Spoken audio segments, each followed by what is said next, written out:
नमस्कार साथियों, सबसे पहले क्षमा कि इस बार मुलाकात में थोड़ा विलंब हो गया। भारतीय राष्ट्रीय कांग्रेस ने मध्य प्रदेश चुनाव में जो दायित्व दिया है उसी को निभाने में दिन रात चला जाता है। इसी वजह से मुलाकात में थोड़ी देरी हुई। मध्य प्रदेश के गली कूचों से गुजरते हुए कई तरह के ख्याल मन में उठ रहे हैं। यहाँ की गवई गांव की माटी की मिठास, हंसते मुस्कुराते चेहरों के पीछे दर्द की गहरी लकीर, उदासी के अथाह समुंदर में दूर कहीं टिमटिमाती उम्मीद की किरण, आंखों में आंसू, होठों पर मुस्कान, हर तरह के विरोधाभास यहाँ देखने को मिल रहे हैं। खास तौर से माँ बहनों के, बेटियों के चेहरे पर चिंता की लकीर। साथियों, सच कहूँ तो इस एमपी में एक अलग ही दुनिया से रूबरू हो रहा हूँ मैं।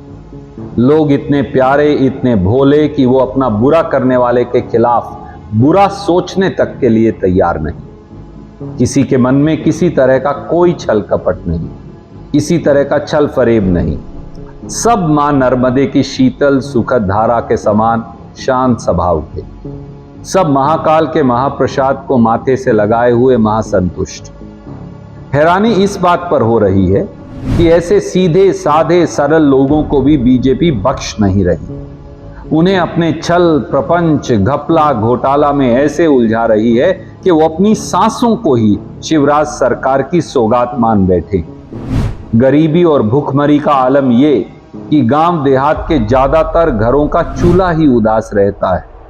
आसमां को ही छत बनाकर उनके सिर को ढकना पड़ता है।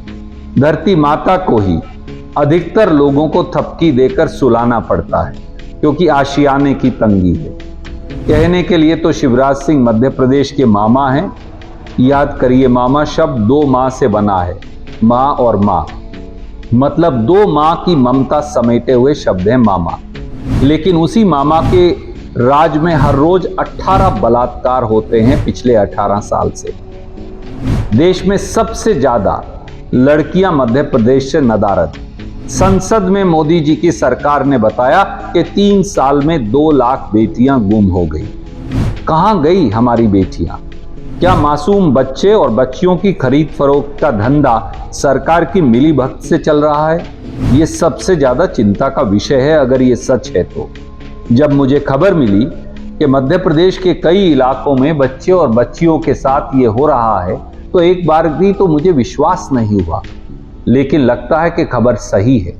संसद के पटल के साथ साथ मीडिया के संस्थानों ने भी इसकी पड़ताल की और कहा कि ऐसा दुरुस्त है। खास बात यह है कि इसके बावजूद यहाँ के ज्यादातर लोग अपनी बदहाली, बेरोजगारी, बेकारी, गरीबी, भूखमरी के लिए सरकार को कसूरवार तो मानते हैं, पर कटघरे में खड़ा नहीं करते। साथियों, में सियासत की जोड़ी पर खड़ा रहने वाला शख्स हूं, उसमें हिस्सा लेने वाला शख्स हूं। लेकिन आज सियासत की बात करने की इच्छा नहीं हो रही। मन में बस एक ख्याल आ रहा है, आखिर मध्य प्रदेश के 8.5 करोड़ भोले भाले और सीधे साधे सरल लोगों के साथ भाजपाई और शिवराज सरकार इस प्रकार का छल कपट कैसे कर सकती है? शिवराज सिंह चौहान को रात को नींद कैसे आती है? उनके मंत्री जोर जोर से उपहास कर और बड़े बड़े उत्सव मनाते कैसे हैं, जबकि मध्य प्रदेश इतनी पीड़ा से गुजर रहा है? आप सबको पता है, मैं हरियाणा की माटी से आता हूं, कुरुक्षेत्र की कुरुभूमि से आता हूं, कपिस्थल की तपोभूमि से आता हूं। जैसे को तैसा हमारे हरियाणा की माटी की तो तासीर है। कोई एक कदम आगे बढ़ाता है तो हम 4 कदम आगे बढ़ाकर उसे गले लगाते हैं।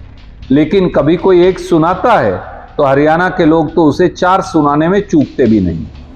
ऐसे में माननीय मोदी जी और शिवराज जी अगर हरियाणा के किसी व्यक्ति से दाएं बाएं करें तो समझ में भी आता है कि उन्हें सटीक जवाब मिलेगा। लेकिन मध्य प्रदेश के सरल और साधारण लोगों से सरेआम जो धोखा हो रहा है उसे देखकर मन में अथाह पीड़ा अवश्य होती है।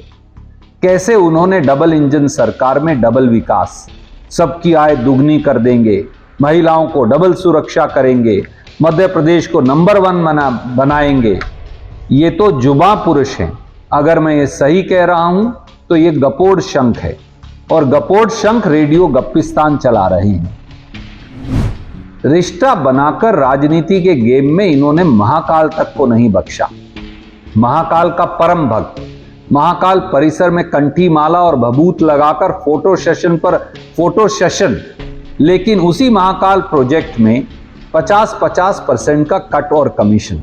बाकी बड़े बुजुर्गों के आशीर्वाद से और आप जैसे भाई बंधुओं के सहयोग से लगे हैं हम सब अपनी जिम्मेवारी निभाने में, श्रीमान कमलनाथ जी के साथ, कांग्रेस के एक एक कार्यकर्ता के साथ। और जिस प्रकार से कमलनाथ जी हों, कांग्रेस के अन्य नेता हों, विपक्ष के नेता गोविंद सिंह जी हों, पूर्व मुख्यमंत्री दिग्विजय सिंह जी हों, हमारे नौजवान साथी कमलेश्वर पटेल जी हों, जीतू पटवारी जी हों, और हमारे साथी भूरिया साहब हों, नौजवान युवा कांग्रेस, NSUI महिला कांग्रेस के हमारे साथी हों, सब के सब मिलकर, अजय सिंह राहुल जी हों, पचौरी साहब हों, वो हमारे साथी अरुण यादव हों, और उनके पिता से तो मेरा एक पारिवारिक घनिष्ठ संबंध रहा, उनसे मुझे स्नेह मिलता रहा, और हमारे दूसरे नौजवान युवा विधायक, इतने सारे साथी यहां पर हैं, इतना सारा बेहतरीन नेतृत्व है कि हम सब मिलकर अपनी जिम्मेवारी